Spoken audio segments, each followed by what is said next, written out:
Dr. Watson, let's go ahead and start. Thank you so much, and it's really good to see you all on a Friday morning, the end of the second week of classes, right? How are you? Doing well. Thank you. You're doing well, yeah. Any Bronco fans here? I just like to know who I'm speaking to because I make references. So as Ashley indicated, I am a professor of higher education. I've been here at UNLV now. This is concluding my 11th year. Prior to that, I was at the University of Utah, and I was there for 9 years.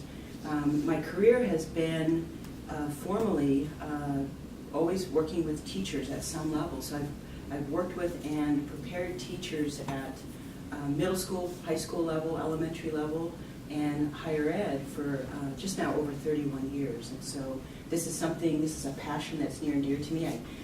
Ciro and I worked together this last summer in EDH 780, which is a course that's attached to the teaching certificate. And so it's this conversation particular to higher education, but specifically graduate assistants or preparing new professors is something that I am very passionate about, and I believe in very deeply, because we do such a great job, I think, as an academy of preparing you to be researchers, but we don't often spend much time or any time in consideration of your pedagogical skills and knowledge base. And so I thank the Graduate College, Dean Corrigan and Hartley in their efforts to get the teaching certificate forward and to provide that kind of value-added support for you, because when you look across the nation, there aren't many universities that have this as an option for blossoming PhDs, and so I think it's really important. So this morning's session, what we are going to do is we're going to navigate this notion of working with difficult situations. It'll be relative or specific to undergraduate population for obvious reasons. Not that there aren't difficult situations at the graduate level. Zero, let me tell you about him. And I want to do that through a combination of my experience in the classroom in higher ed for over 20 years. I taught right at 9 years at the middle school and early high school, which was middle school is way better. But so it's a confluence. What I want us to talk about is a confluence of my experience as well as attaching to data and what is good practice along these strategies. And I want to we'll begin initially with sort of setting the stage of why we're here and what our perceptions are in regards to the student population and difficult situations. Because I think it's very important that as we recognize our beliefs about who it is we work with, that will certainly direct how it is we handle those situations. And so we want to first tease into who we are at a small level even, or our thoughts and values, and then work out. That's how I like to teach. And then I have a few vignettes of real experiences that I put together, and we'll work on those and debrief as a group, and kind of come to the awareness, really, that there's not necessarily a right answer for many of these situations, but there are better answers. Okay, so that's what I'd like us to do. And then at the very end, a collective group hug, because that's just how I roll. Okay, so to begin with, I'd like us to do, it's a pedagogical strategy called Stand Where You Stand. You may or may not have had the opportunity to participate. So this side of the room is agree, and this side of the room is disagree. I have 3 very short statements in regards to your perceptions or thoughts around situations, and I'm going to read them twice, slowly, and with good diction. And based on whether or not you agree or disagree, you'll move to that side of the room, and then I'm going to give you, whomever ventures to that side with you, about 30 seconds just to kind of talk why you're on each of those sides, and then we'll come back as a full group, okay? So I've got 3 of these statements. All right, so ladies and gentlemen, and because this font is smaller and I'm old now, y'all. Question 1, agree or disagree? I have been surprised by some of the behaviors I've seen from quote-unquote college-age students in class. Agree or disagree? I have been surprised by some of the behavior I have seen from quote-unquote college-age students in class. So move to either agree side or disagree side. And you can kind of venture, if you want, in the tangent, but no middle ground, y'all. You have to stand where you stand. So if you're, okay, right? So I'm going to just give you don't have to come all the way up here, Sugar Cube. You can stay back there. Nicole. Nicole? Right? Nicole. Cool. So I'm going to just give you 30 seconds. So in your small groups, just talk about why you found yourself on either the disagree or the agree side. All right, so we're just going to kind of, what were you thinking? So let's first start with the agree side. So what were some of the things that came out in regards to your agreeing with your surprise with quote-unquote college-age student behavior? I think one of the big things that came up was just things that we personally would never have thought to do as undergrads, and therefore seeing undergrads do them surprises us, and the entitlement and some of those types of feelings that they seem to have. Okay, anything else? Just sometimes a lack of professionalization, a lack of treating it seriously. Of course, I think perhaps part of the problem too is we are graduate students, and that's a self-selection of just thinking of what you have expectations for yourself and maybe applying those as well down. So Right. that could be part of the problem too, is maybe having too high of expectations on certain things. Right, and indeed, that's the cool part about being a professor, right? Is we get to learn constantly all the time and share our knowledge. But I always say, you know, I get older, but the students always remain young, and so our perceptions are based on, right, our experiences. But as we're getting older, our expectations, it's not uncommon, or certainly outside the realm, that our expectations will rise, right? So it's understandable. But as we age, you know, I'm coming on 51. My student now, the distance and the analogies and the expectations get broader, right? So why did you all disagree with that statement? So my thought process is, it's not that I agree with the behaviors, but I'm just not surprised that the behaviors happen. So whether it's saying something inappropriate or being late or on the cell phone, the wide array of the surprising behaviors that could happen, it's almost like I expect that they could come up, so wouldn't be surprised by them happening. Okay. Sarah, anything? Yeah. Yes, I think also there is the adult, like my generation, when we're going back to school, and we have tendency to, and I speak for myself included, lack the prioritization of what is expected in academics versus what is expected to you in the real life when you're still working, have a family to feed and everything else.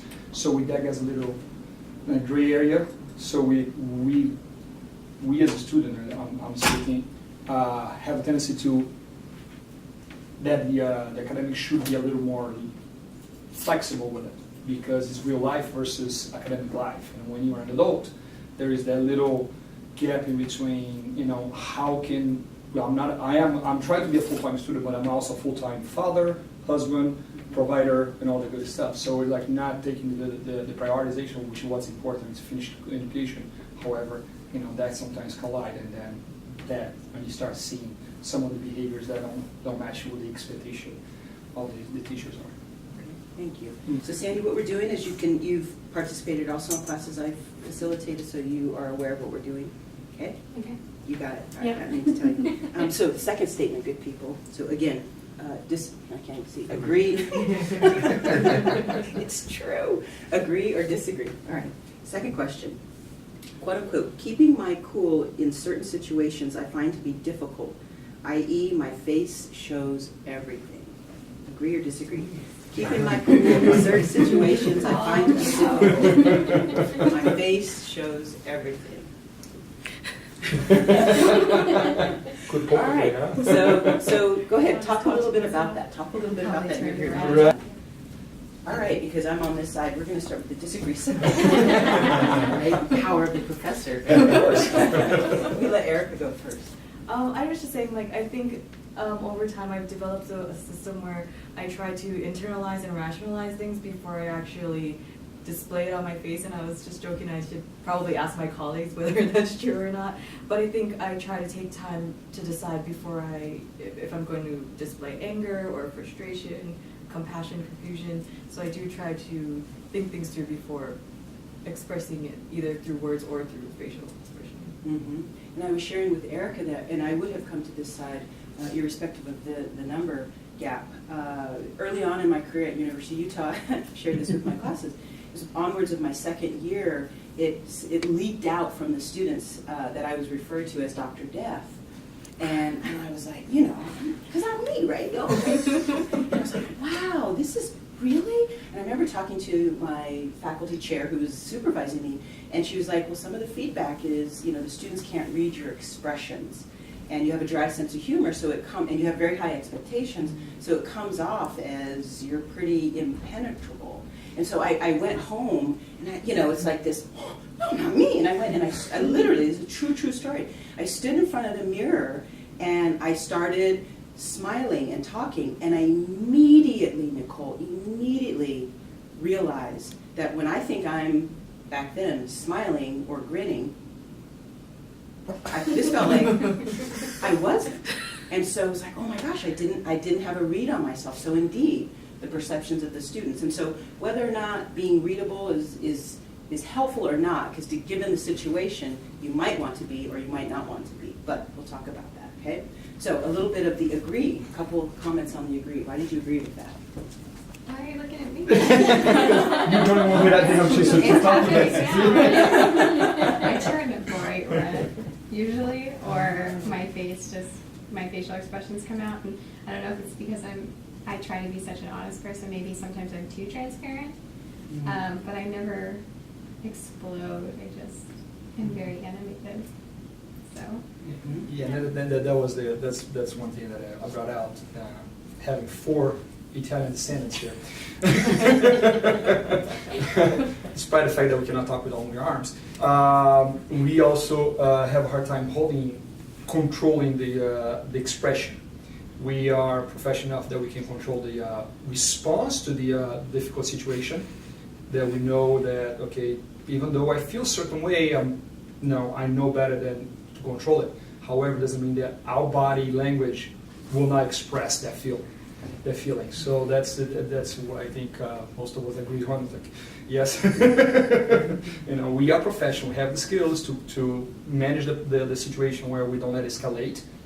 But does not mean that person that are dealing with us now don't notice that there is certain alteration, physically speaking, in emotion. And that's the challenge, right, of being again, the really cool thing about being a teacher or professor is that, and I often say this, is that it is one of the most personal professions that we can engage in. And while we seek to have relationships with our students in a professional way, right, we want to understand them and facilitate a learning community, there's fine lines sometimes within that. And so it can be very, very challenging.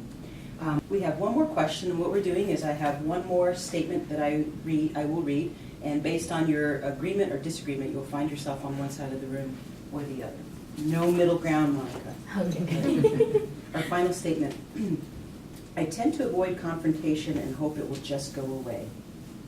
I tend to avoid confrontation and hope that it will just go away. Agree or disagree? Make sure you find yourself in proximity with folks to talk to. All right, go ahead. You got 30 seconds. Why do you agree? Why do you disagree with that statement? All right. So disagree. Why? What came up for some of you? I've been talking the whole time. I know. Thank you. I was gonna move. I knew it would stop me. That's well, yeah. I want to hear another voice. In my experience, it's not that I ever want to confront a student on any kind of situation like that. But it is my experience, though. Actually, it's not my personal experience, but I've seen it through other colleagues, that if you don't take care of it right off initially, it can only snowball and escalate from there. And so you want to set the tone with your students very early on so that it never becomes problematic for your interactions with your students or to see other students buy into that as an acceptable behavior. So that's always my first priority with that, is just to establish some level of decorum, collegial relationship, and professional behavior. Right. Monica or Nicole? Any additional? Maybe you didn't get a chance. I think I viewed the question more as not that I was having like a conflict, like a negative conflict as like a teacher with like a destructive classroom, but more of like I would always want to be sensitive to everybody's feelings. So if there was, I don't know if conflict's the right word, but I would always want to address somebody if they had a thought or were upset about something, just so there wasn't anything like unsettling sitting with somebody. Mm-hmm. Okay. And then my agree group. Why'd you agree? Well, for me, it's like really hard because I do wear my emotions completely, like where you can see it. So I don't like confrontation. I don't like conflict. So I will, a lot of times, like I throw a lot of sarcasm at it, which probably isn't maybe the best, especially when you're dealing with high schoolers. Sometimes they come right back at me.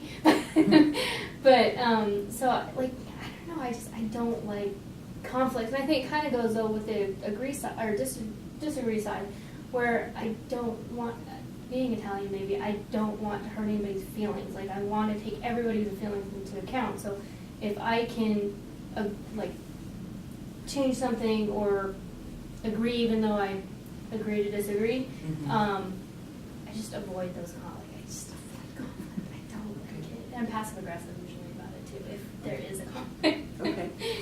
That's good self-awareness. Right. Anything else, Ashley or Erica? Not too much, but kind of maybe to go to Michael's point on that side is for me, like, I guess I've never had a per se confrontational interaction with a student, and so it's always been like solved before it got what I would consider confrontational. So I think maybe that's why I chose agree more than disagree, because I feel like I would hope to prevent it from getting to what I see as confrontational, which would be more, I think, explosive, or that's what I kind of personally think to that.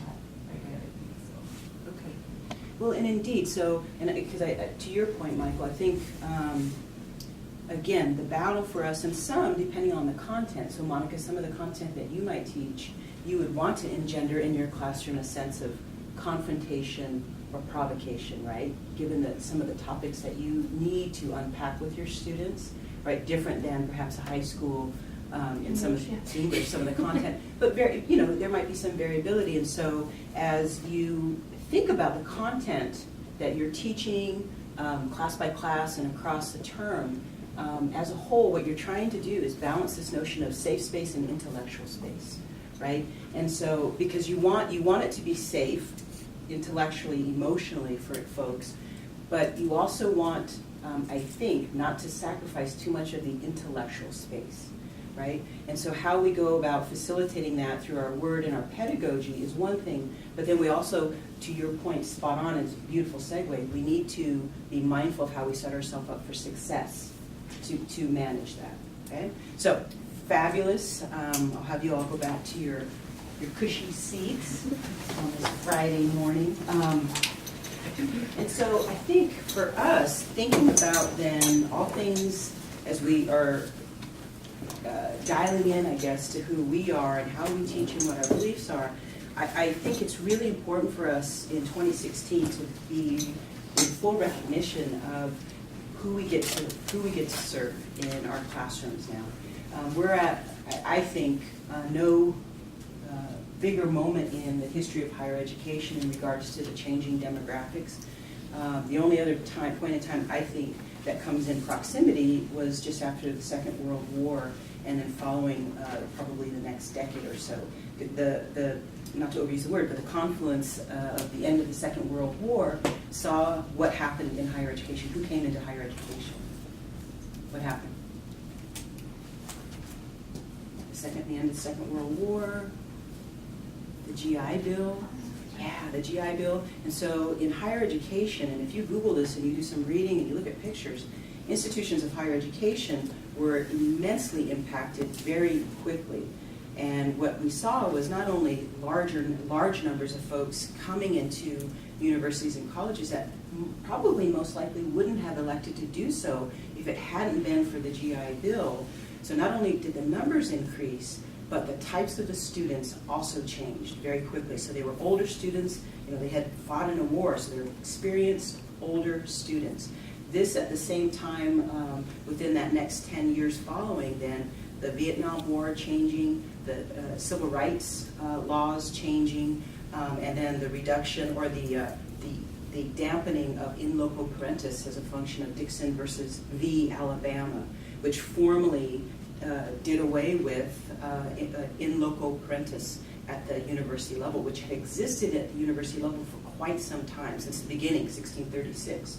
With the minimizing of that, then what happened is you've got other ways of getting to focus, I should say, on students' well-being and needs, but you've got lots of different folks. So you have people of color, greater access, you have women, greater access, the opening up of colleges and universities, older students, folks that come from families or backgrounds that have not had access prior to those time frames to access higher education. So for us, in particular, now if we think about that, circa 1950, the 15 years around there, we dialed forward to where we presently are in 2016, and in the last 10, 15 years, we've had a surge in higher education of upwards of 300% increase in the number of folks that come to universities and colleges, inclusive of community colleges. We've had an incredible increase. And within that large number, we've also seen an increase in the number of students of color and first-generation students, non-English speaking students, or non-English language first learners. I think I got that rotated, but you know what I mean. Second language. Say? English as a second language. English as a second language, thank you. And so we've got this, it's a really cool landscape for us. And here at University of Nevada, Las Vegas, we are, and we know, we're the second most diverse campus in the U.S. With that comes lots of benefits. We know in the literature, tested empirical, with large data sets, Michigan and Texas, Jacomar and Chang and Hurtado. So if you want those citations, I'll certainly send them to you. But they work with large data sets and looking at the benefits of diverse campuses and what that lends to students. And then smaller data sets with Chang and his colleagues also. And we know if students are in combination with others different from themselves, that it does augment intellectual curiosity, and it can augment socialization and cultural, multicultural, I guess, lens and awareness. But it can only happen if certain other things, like we have to facilitate, one of the key parts of that is we have to facilitate their engagement in a manner that supports collegiality or professionalism in a classroom setting. So, and there's some other things that are pretty cool, and you can take that class from me later. But there's no question. So, but with that, positive, there's always the negatives, right? And so if folks are coming into the universities without a reservoir of past experiences, either from their family or themselves, of what it means to be a college student, then primarily their lens is going to be what they've learned in pop culture, right? And we think about, oh, goodness, I had this vision of Animal House. Think about, Exactly. you know, you think about some of the images that are out there in terms of what it means to be in college, right? You think about movies you've seen or even TV shows, Community, right? What are some of the images of that folks might see or perceive college to be, and that comes to our classroom? What are some of the things that you've seen in the movies or Party, partying, Sleeping desk. drinking? Yeah. Like fraternity, sorority life being like the central thing. Yeah, fraternity, sorority life, central. What else? Not taking school seriously and magically graduating anyway. Yes, Yeah. not taking school seriously and magically graduating, indeed. And if you just allow yourself 30 minutes to do sort of just Google the top 10 college movies and do a snapshot of those, and you'll see all of those things are really at the hub. And what you almost never see are students in a classroom and learning. So the perceptions that our students are coming with, we can understand. And they are very different from ours, right? Especially if we've had past experiences in our family who've gone to college, right? So I think for us to understand the landscape there is really, really important. So having said that, some things I want to share with you. And you're going to be like, what? I have 4 strategies.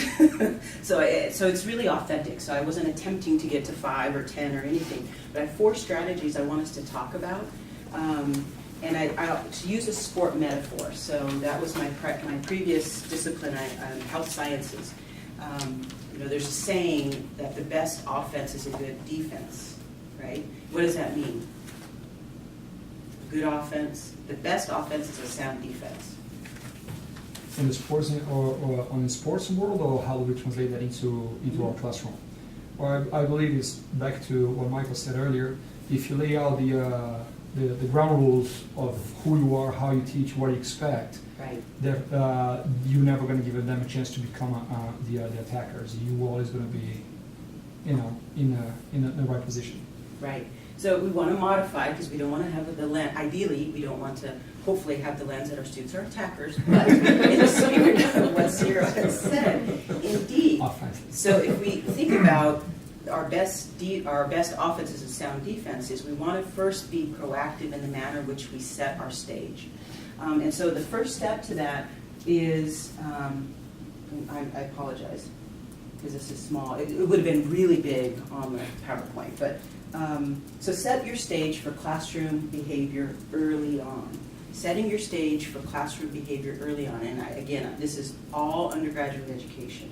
I do it also in my graduate classes, but it's very important, I think even more so the undergrad, particularly when we consider very diverse students, first generation students. We are not only, I guess, we're tasked in 2016, which is a good thing and a tough thing, and I think we ought to accept part of that responsibility is beyond our content, we're also educating in some form or fashion our students with how to be students, right? And thus the first year seminars, which is so critical to that.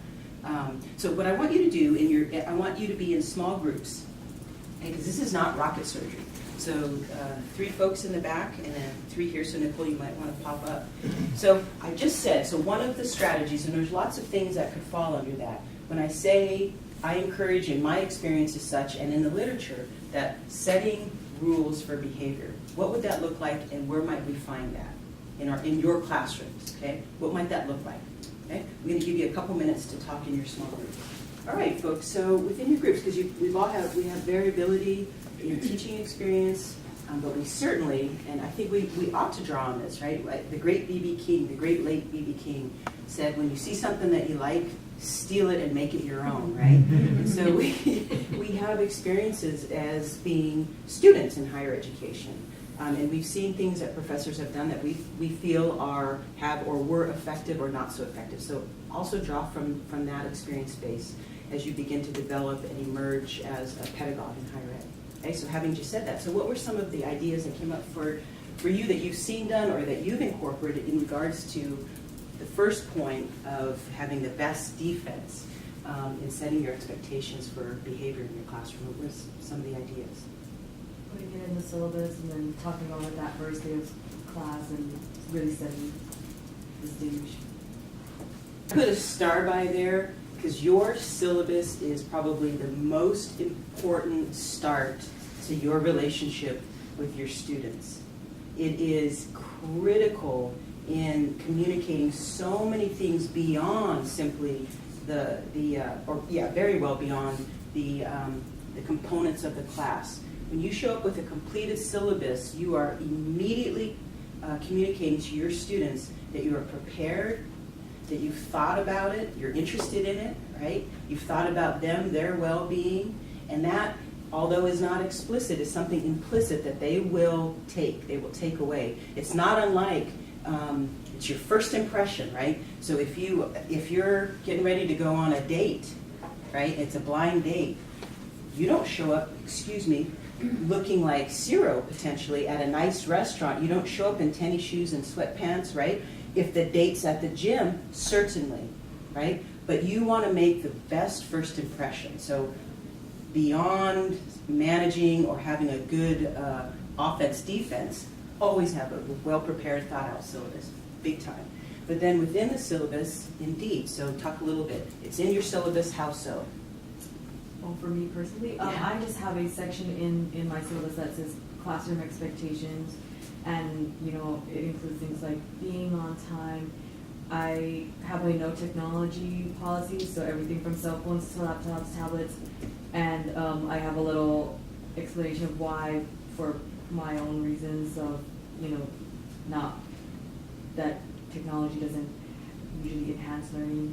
Some of the research on that, and I even have things like as far as always being respectful when you communicate with me and with other students, and people are going to think this is archaic, like I mentioned, but I even have something that's I don't allow people to wear caps in my class, so I even set that out explicitly, and I just explain to them I like to have a more professional atmosphere, and so just those type of things, and just include everything that I can think of that may happen or has happened in the past. Therefore, now it's going into the syllabus next semester. Yeah. What do you think of that? What Erica has just said in terms of like dress expectations. What do you think of that?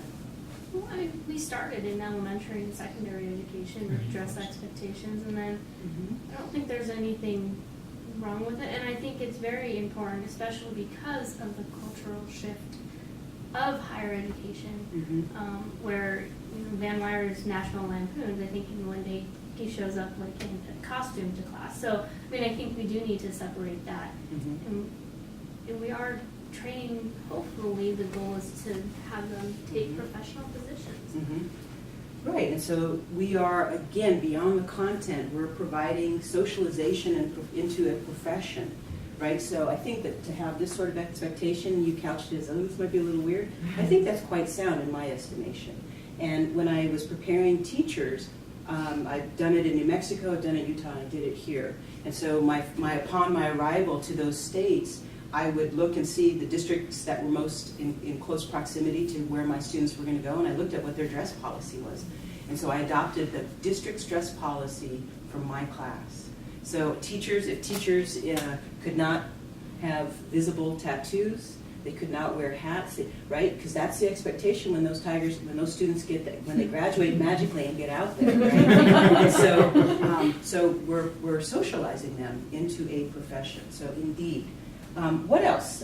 Monica or Sandy or Ciro, what else did you? Ciro ever talks about a complete calendar, like at least to where maybe the dates, if you have, obviously it's all subject to change, but at least some expectation of a course calendar so the student knows what days they're supposed to be there, when the assignments, in an ideal world, when they're supposed to be due, so that they can plan for their other life outside of classroom, so they can maybe go to that frat party if they want to.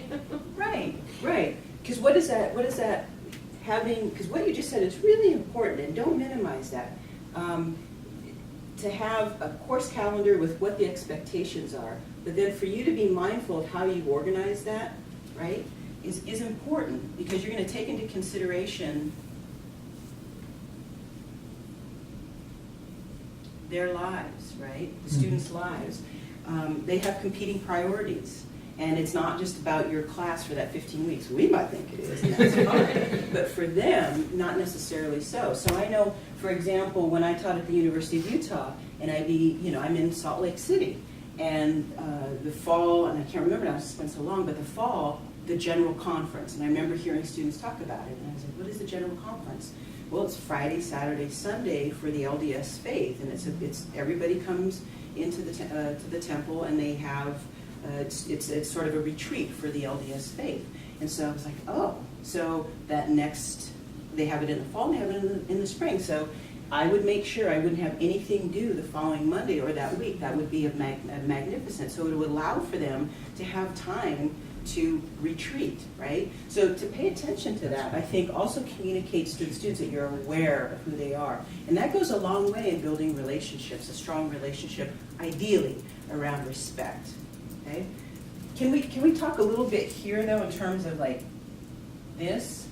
What might this look like? So communicating professionalism, what might that look like?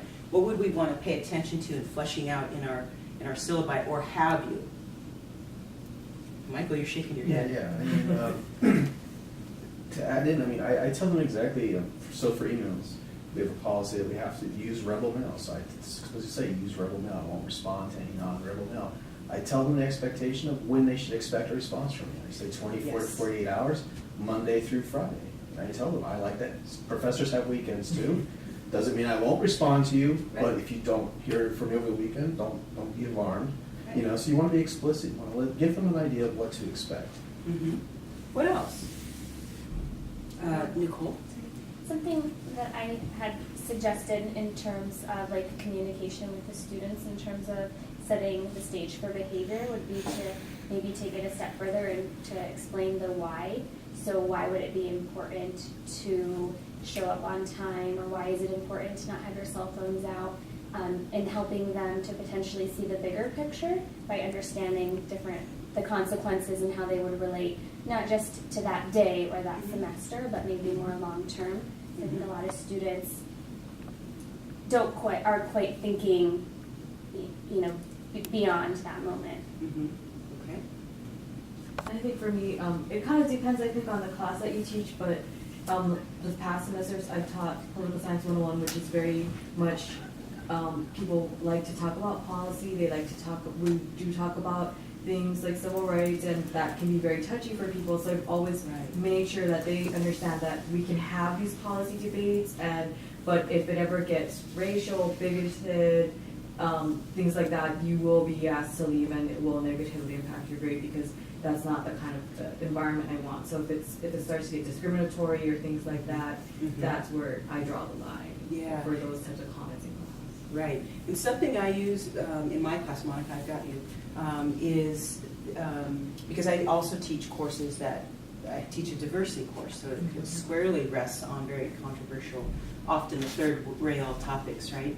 And so I initiate in my classes at the beginning of the class, but then in other classes, when I come to that, so for example, I teach a theory class on student learning and development, and when we come to the social identity theory section of that class, then I initiate this pedagogy, and what I do, or I initiate this facet, and what I do is I have a get out of jail card free.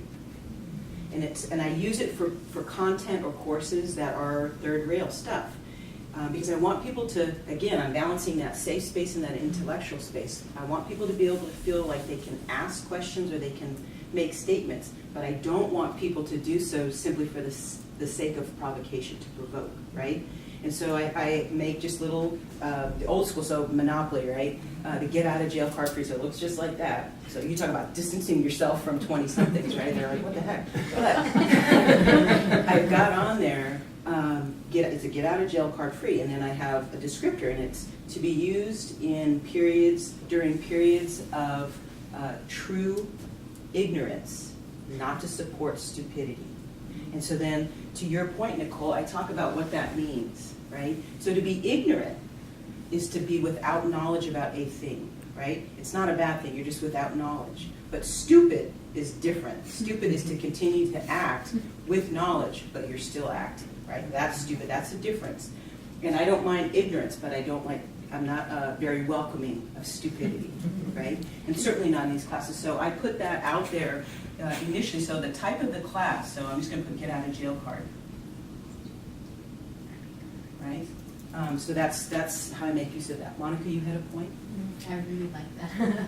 I was going to say that due to the nature of some of the courses in my field, which involve a lot of dialogue, we have a social contract in the very beginning of the course. We kind of set those boundaries when we are communicating with one another. We take into consideration things such as intent versus impact, landing the plane, just in case you're Mrs. And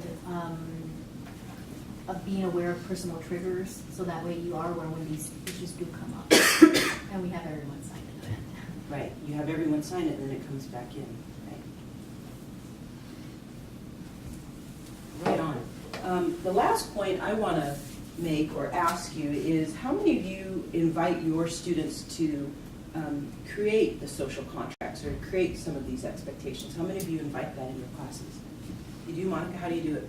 Actually, one of my classes, we actually created the syllabus, and I heard you do that. It was, and I've actually done it in my courses as well, where we've been invited to create the syllabus together. There's a main framework, which is good because we do need to establish some sort of order. But the order in which they're due, there's a room for some flexibility, which in a way gives agency to the student. Just the feeling of them being a part of. So although you're not losing out of structure, the areas that you are able to bend a little bit, it speaks volumes to the students. Yeah, so I think for you to consider how that might look, and for some of your courses, based on the level, the content, whatnot, this might be more feasible than not.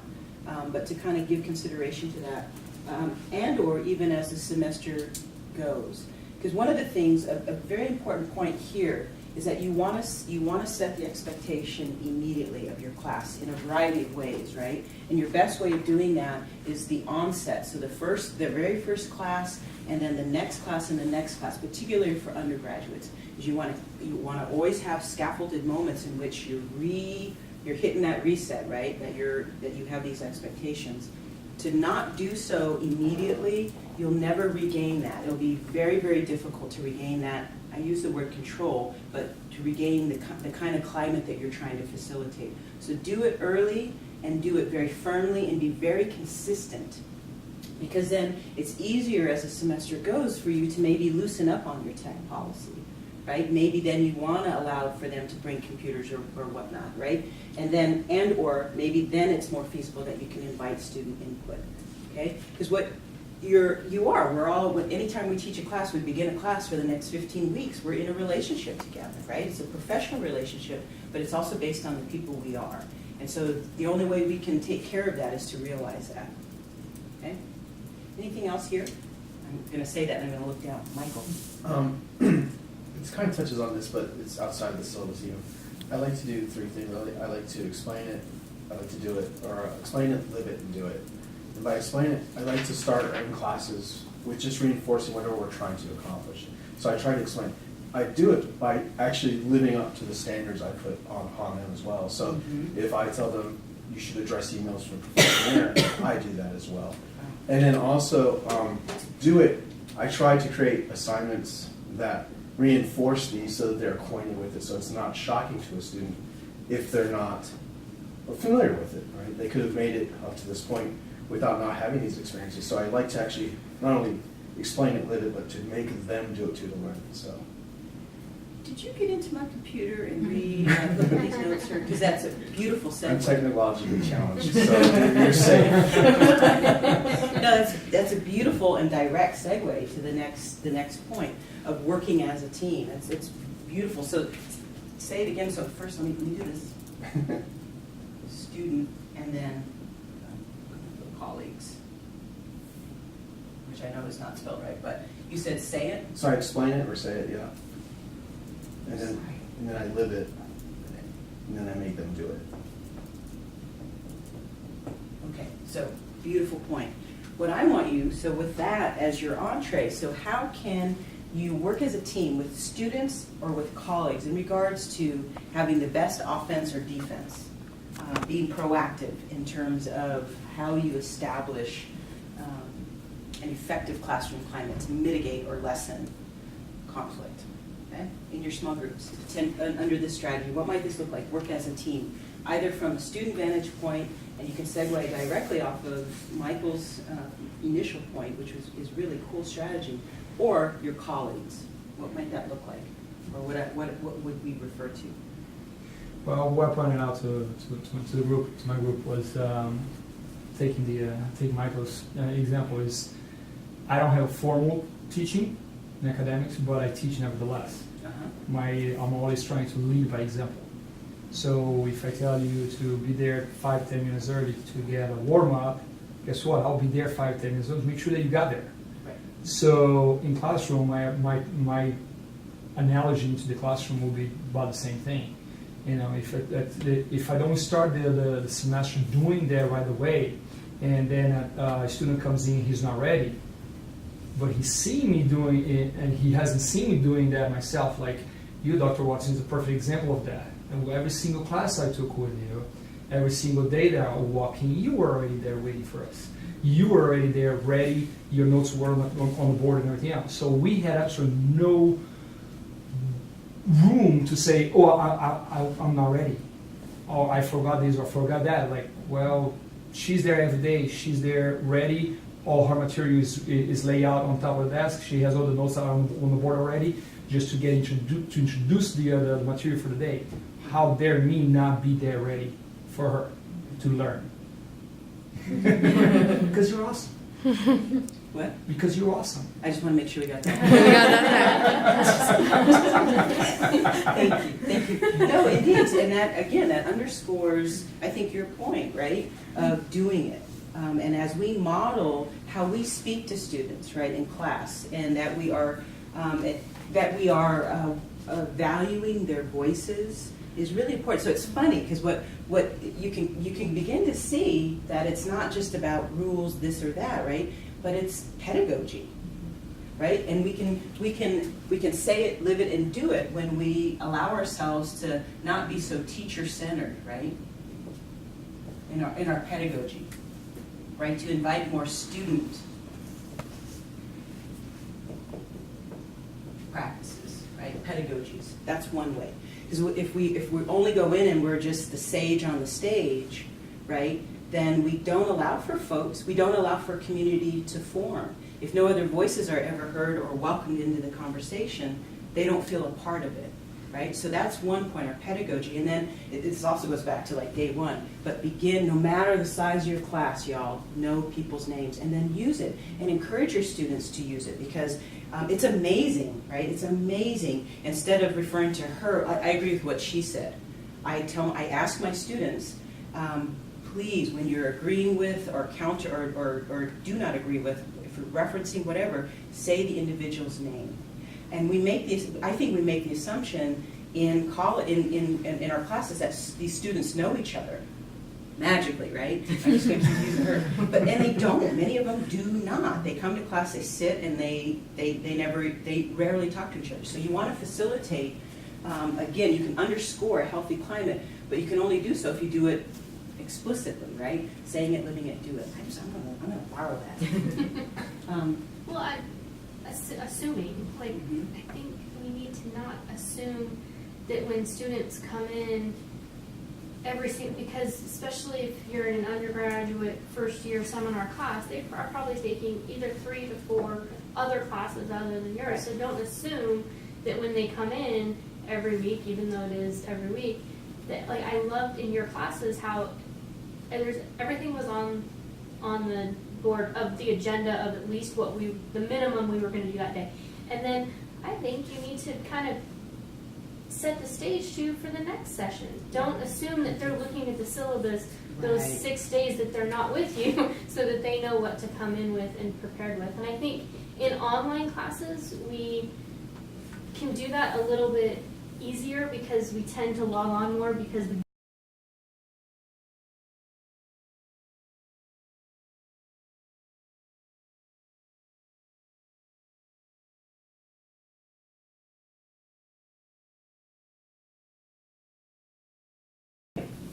Right. Because that, and in particular to this is a very salient point. Again, we're talking about the opportunity to work with a large number of first-gen students, right? They do not have previous experience around higher education, and so the more we can provide pedagogically, it's called scaffold, right? From between classes and across the semester, the more they're in the loop, right? The more, and even for us, right? Nobody likes surprises, or few people like surprises, right? In particular when the stakes are high, when you're talking about grades, assignments being due. So being mindful of, and I always tell folks, like, I'll pull something from a syllabus in terms of my expectation, but I will rarely add it after the fact because it just augments their anxiety and their stress, and that you're going to get people agitated, and it's really not necessary, or it might not be as necessary as what you think it is. In regards to workmates or colleagues, one of the, and I'm just going to kind of roll a little bit because I want us to get to these other exercises, is don't go it alone. And by that, use your colleagues to talk about what's happening in your classes. So early on, I had the opportunity at University of Utah, I had a really cool chair, a very amazing chair, who was also a pedagogue. And so she was really mindful of us as new faculty. And so she formed a little group, a little pedagogy group. Although we had just been born as PhDs, she recognized that we needed formal mentoring to be in the classroom. And so what it did is it allowed for us to talk about what was happening in our classes. If there were issues, we could troubleshoot and work with other folks. So whether or not you have that consistency, but here you two are here and you're in the same program. So talk to people about what's happening in your classes, or if you have issues. So don't go it alone. Also, make sure you know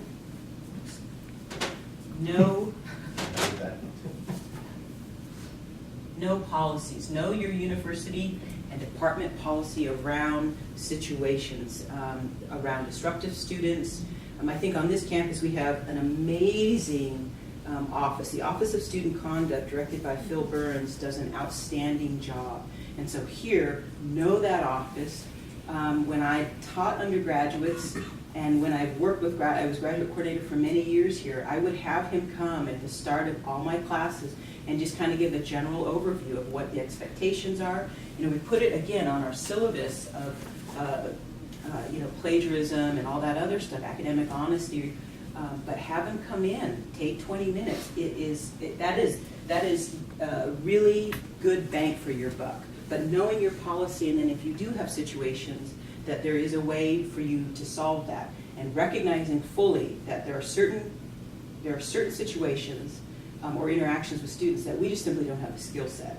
And we can find ourselves in hot trouble on a number of levels to try and do so.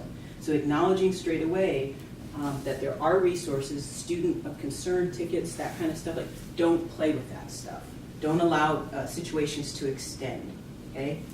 Take care of it immediately, and we have that here on our campus. So wherever you might find yourself professionally, that's one of the first things you want to know is what is my department policy, the college policy, and the university policy, okay, if there are any, okay?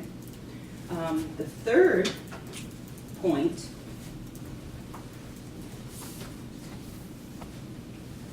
is roll with resistance.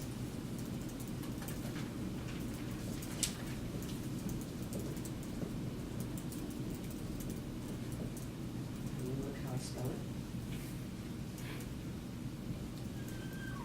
Roll with resistance. What comes up for you? I'm going to have us just debrief this one. This one's relatively short. What comes to your, remembering what you know already, what comes to your thoughts when I say this is an important thing to consider also in terms of navigating difficult situations? Roll with resistance. Because it's feasible, right, in a class or in any relationship, right? Unless you live in a closet or a box, any consistent interaction with others, there's always the likelihood of resistance. These strategies here, we're trying to minimize it to the best of our abilities professionally. Pick your battles. Yeah. Yeah. Like any relationship.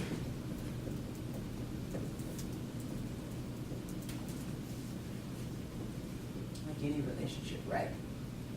Right. If I get home and my baby has consistently not done the dishes and I'm a little, right? But in the big picture, the lawn is right. So you see what I'm saying? So pick your battles. What might this look like in a classroom? What might this look like in a classroom? If you have students that are, I see this in my graduate classes where they're teachers and they cannot stop talking during the class. And so I know I want my professor to say something, but I also know that these are adults and she has to pick her battles. So knowing when it should be done in front of the entire class and knowing when it should be done maybe in private would be part of picking them up. Yes, yes. When is it a collective reset? Right. Shotgun approach or individual approach? Exactly. Beautiful, beautiful, beautiful. And it's a great point, Sandy. That I said it. Indeed. So what you want to think about is this notion of, is it a whole, do I say to the whole class, ladies and gentlemen, you know, when I'm talking, it's really difficult for me, blah, blah, blah, right? Or is there a point at which the behavior persists and you're effectively to do constantly this collective reset, you become the nagger, right? And you don't want to do that because A, what you're trying to do is stop the behavior. And so there is a point, and don't let that, when you find yourself at the conclusion of the second collective reset, and you're still seeing that behavior, then I encourage you to ask, Mr. Agnelli, can I talk with you and Ms. Bailey after class? Then you pull them in, right? Don't be an emotional detective. Don't be a detective at all around this stuff.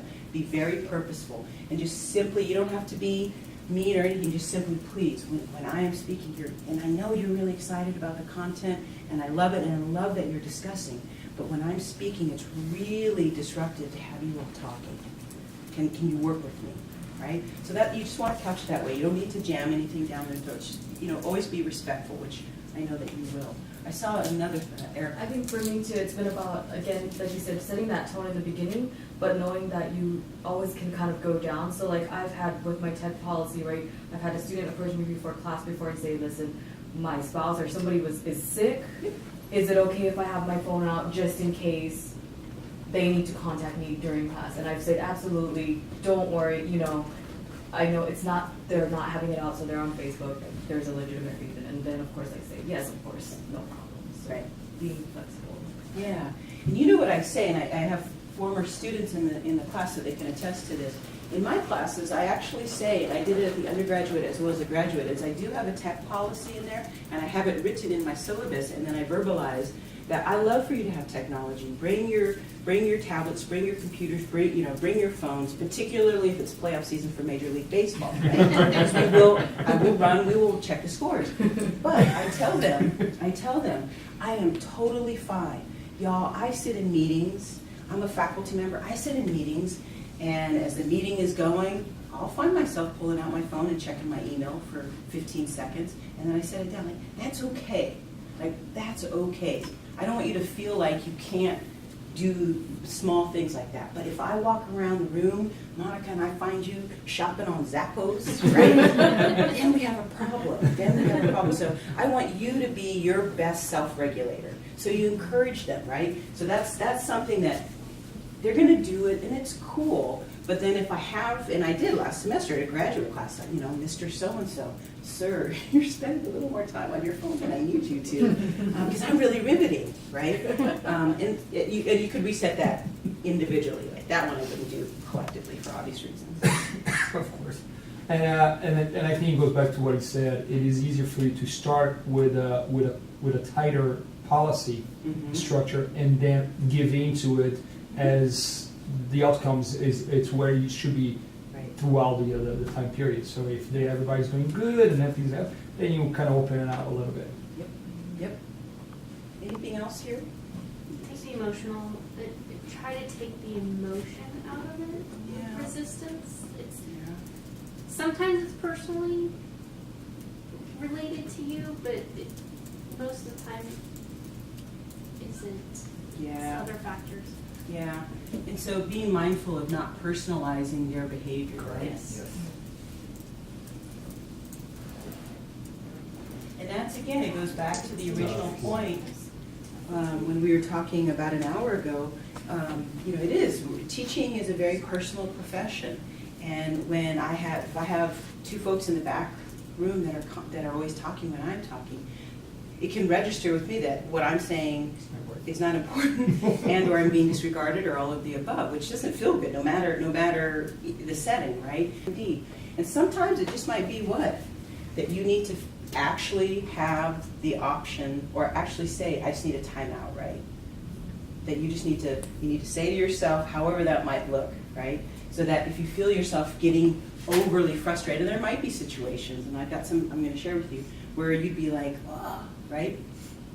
Not necessarily do you want to show that, but sometimes, and this is the difficult thing, this is very difficult, sometimes it's not incorrect, or it is one of the better ways of handling the situation, that you demonstrate that you are not okay with what just happened, right? And that's stuff that's educated hunch, and that is based on your experience, your read of the situation, your read of the individual students, right? So that's not a 1 + 1. If this happens, then do this. That's something that you have to, unfortunately, live through a couple times that allows you to make that better decision. But there are times when you're going to be like, no, ma'am, that is not an okay thing to say in this class. And you do that as a collective, okay? Yeah. Okay? And then the last point, and this kind of is also a really nice segue of Sandy's final point.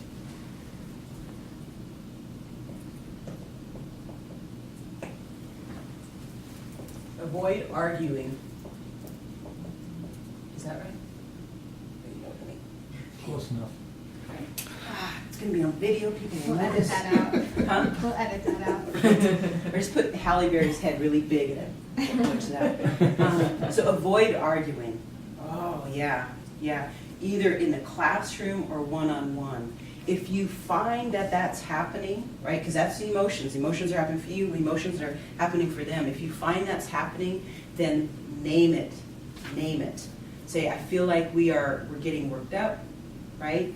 Let's go ahead and let's take a break. Even if it's not like in the point of the class that you had planned, allow for it to calm down. Allow it to calm down. I've had a situation at the University of Utah. It was my 3rd year there, true story.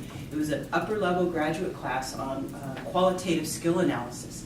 And I had 2 individuals that I had worked with the first 2 years, Jared and Dave. I'm still really good friends with them both. They didn't like each other. They just didn't like each other. And you knew it, through the classes. You just knew how they didn't like each other. And I can't remember what the situation was, but I didn't handle it well to the point of resetting the expectations in the class. And they were doing little bird chirps at each other, right? And they were in groups and they were working in separate groups and they were overhearing each other and there was chirps. And in my mind, I'm thinking these are adults, it's gonna be cool. And in the next, literally, like I turn and I just see chairs. And it was a fisticuffs, and if it wasn't for Bill Plume, who's 6'6" and a big guy, he just wrapped his arms around Jared, who's the smaller of the 2, and just completely turned him around. I'm thinking, holy crap, I'm at the University of Utah, and I've got guys duking it out, right? So, but avoiding, you don't want that, but to reset that and to allow for, again, if you start to see that, either through word and definitely through physical confrontation, you don't want to step into that. You do not. And I've had that. It's funny. In my first orientation here at UNLV, one of the things that was talked about was, the need to have student behavior management. And in my mind, I was like, I'm at a university level, really? And it can be very true because again, first generation students, they're not necessarily aware of what is the proper protocol, or correcting an individual or critiquing an individual can be perceived in different ways because we do have the power, right? So for us, when they start getting a little amped up, to literally just to allow for you to say, I think you're getting worked up, or I perceive. So always using the I word, right? So I feel like you're getting worked up. Let's take a few minutes. And either you're very welcome to leave and come back, and we'll re-engage in the conversation, or leave the class and come back. Or not, because this is your class too, to verbalize that, right, so that you minimize or dissipate the conflict. But do not get into an argument. And probably the other, and I could be putting all these up there, but the other piece of don't argue is when, the most likely situation is when you've handed back exams, okay? And so a couple strategies that I found to be really helpful to minimize the likelihood of that during that endeavor is to let the class know at the start. Like I always start with what we're going to do today, and I do. I physically put it on the board or it's on the slide, so students know this is what we're going to do. And then when it's to hand back the exams, I put the last thing, hand back exams. So it's the last thing you do. I encourage you to not do it at the front because then that's the space they're going to be in for the rest of the class, right? Let them know we'll end, we're going to have 15 minutes, I will hand back the exams. You do that.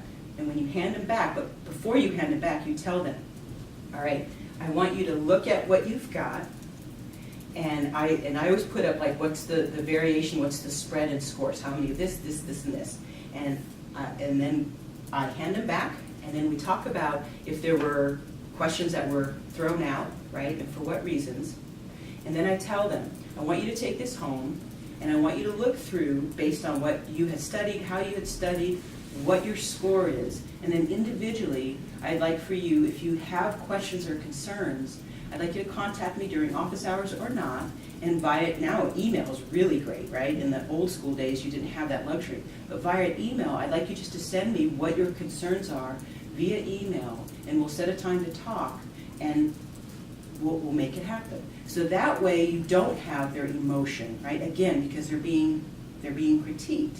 And or they either spend a lot of time or dinner or whatever, but it's like it's hard for them, students, to separate themselves from that outcome. So when you're handing back tests, to do it in that manner, because it allows them then to structure, you have then the point of which you're going to have a conversation around key issues, not just, well, I don't think this was fair, right? And you never want to do that as a collective. I'm just going to tell you that right now. Don't do that as a collective, because then it's a free-for-all, okay? And by that, I mean, what are your questions on the test as a whole class? Just don't do that. Don't do that, okay? So, again, I think the overall takeaway would be, again, you can avoid or deal with negative or conflicts in the classroom if you are paying attention to your previous planning, right? Prior proper planning prevents poor performance, and it's true. That's an old school saying back in the day. Coach Jaleka, I won't even tell you that. But if you think about what it is you're doing and why it is you're doing it, and to say it, live it, and do it as consistent, you want to be consistent, then you're more likely to minimize situations occurring. As we've said, because we are in relationship with folks, some things are going to happen. So being really mindful of what your resources are is key. And then how you handle it, trying to minimize the emotion, trying to minimize blaming. So always use of the term I. I feel like the situation is escalating, not Ciro, I feel like you're escalating. That says two different things. Okay? So being mindful of this stuff, I think in the long run will assist you in minimizing the occurrence of difficult situations. Now, I had some vignettes that we were going to kind of process through based on experience. But what I will tell you is if you go to the website, and I'm just going to write this down, because as I noted earlier, trying to find it yesterday, I could find it, but you have to type in the exact words. It's called Scenes from a Classroom. Scenes from a Classroom. And you have to put this in exactly, semicolon, managing conflict.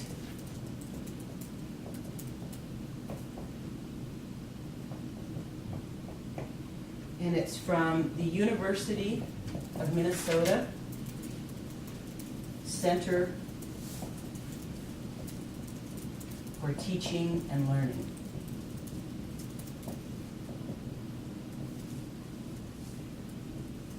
It's a really great website. It's a great resource. But what I like, and what I've used this in my classes, is they have 10 vignettes. So they've actually had students and professors act out these situations. And so you watch the vignette, and then it's really powerful if you can do it with a group of folks. And then you watch the vignette, talk about how you would handle it, and then they give 2 different debriefs of different ways that you could have handled the situation. Because again, the unfortunate part about being effective in this is that having experience and thinking about it, having experience, which is a drag, but it lends itself to you better handling it. And if you've seen it and thought about how others have handled it before you do it, then you're better able, if it should happen, for you to respond in a manner that's effective, respectful, and carries the learning environment forward. So that's a really good resource, and we were going to do some of those. Okay? So any questions, I guess, or? Is that website specifically to higher education, or would it have, do you have any resources for secondary education that would, like maybe we could play for like high school students at the beginning of the class or something like that to help with classroom? You're pushing me back. I know. Previous, or if you want to, if you think of something, yeah, just shoot me an email. I'll shoot you an email. Yeah. But this is specific to, and what I like about it, so it is specific, let me finish the sentence, it's specific to higher education, but I also really like to use it because a lot of the scenarios are situated as being a graduate student, a GA, which is a very particular and specific relationship, because you're charged with functioning like I do in the class, but you don't have all the rights and privileges that I do as a professor. And so it's a very, like, I was a GA, and I have all the respect. I love the GAs, because it's, and part-time instructors, tell you what, because you all have magnificent responsibility, but not with always the same, say again, privileges. So it's a very delicate position. So it's also, I think, very useful from that standpoint. Anything else? Sir? Just going back to avoiding arguing, one thing I've noticed, I guess, with a lot of people, we do have that new via form of communication, email, and I think a lot of kids today think that if they're behind a computer or on their phone, you can treat people differently. And so very rarely you get these terribly offensive or mean emails sent to you, and you know they would never react to that in a personal situation. And so avoiding that, and I think that forum shopping idea of like, we've got to take this out of email. I understand that you have a problem. Right. I don't want to discuss this any longer in email. Please come to my office hours. And then instead of, engaging it and letting that get further and further on, and then it comes into the classroom because they have a negative experience, if you can just kind of nip that in the bud. Yeah. Because I think some people do behave differently through technology than they would in interpersonal situations. So I just say, it's only happened to me twice, but it very quickly corrected. I just stopped it right off the bat and said, let's meet. And so I just would throw that in there if anyone has that experience. Yes, and I think that's a beautiful point, Michael, because that does happen often, and it still happens to me on a regular level. And I just respond to the individual, and depending on how the nature of the email, I'll either openly CC the coordinator for the program, and I let the student know why I'm doing that, right? Because it's to protect them, inevitably. And so I will say, I read part of your email, and I'm going to encourage you, when you get a sense of what is the content of the email, because generally you're going to be really long diatribes, right? When you get that sense, don't read it anymore, because it's just not going to do you any good. It's not. So just stop.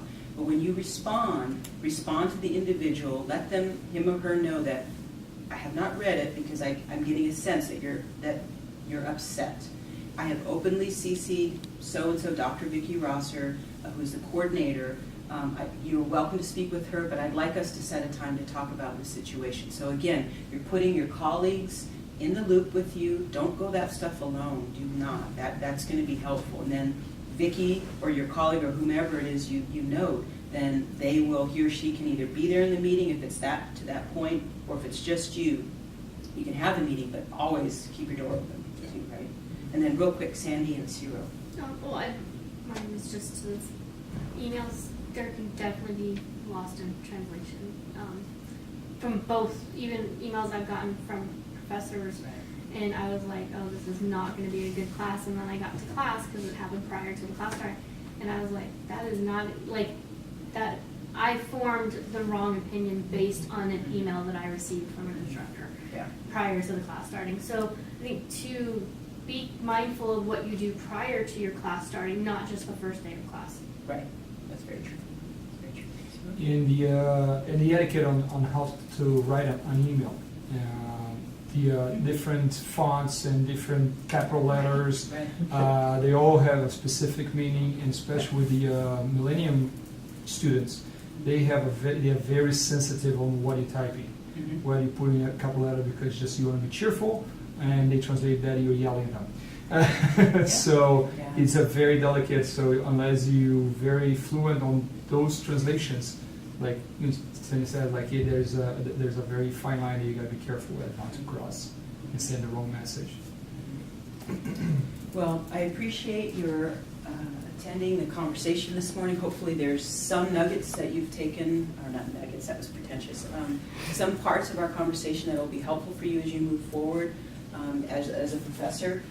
Open invitation, doris.watson@unlv.edu.